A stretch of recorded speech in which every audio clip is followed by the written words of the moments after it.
हेडलाईन्सचे प्रायोजक आहे NBC bearings, लांब पळण्यासाठी।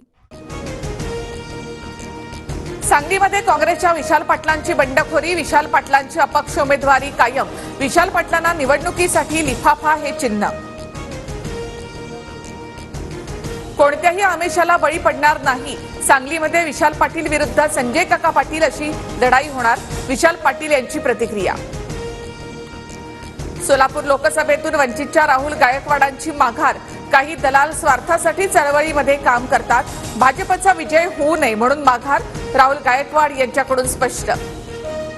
सातारा लोकसभेच्या बदल्यात अजित पवार गटाला राज्यसभेची जागा मिळणार, भाजपच्या पियुष गोयल यांची राज्यसभेची जागा मिळेल, प्रफुल्ल पटेल यांची माहिती। 5 वर्षांपूर्वी नवनीत राणांना पाठिंबा देऊन मोठी चूक केली, ती चूक आता सुधारायची आहे, शरद पवारांचा नवनीत राणा यांच्यावर निशाणा। सुधीर मुनगंटीवार बहीण भावावर बोलले तो महिलांचा सन्मान होता का? मुनगंटीवारांच्या मानगुटीवर बसून माफी मागायला लावा, ठाकरेंचा हल्लाबोल। काँग्रेसच्या मते देशाच्या संपत्तीवर पहिला अधिकार मुस्लिमांचा, काँग्रेस जास्त मुलं असणाऱ्यांना देशाची संपत्ती वाटेल, मोदींच्या टीकेनंतर राजकीय वातावरण तापलं।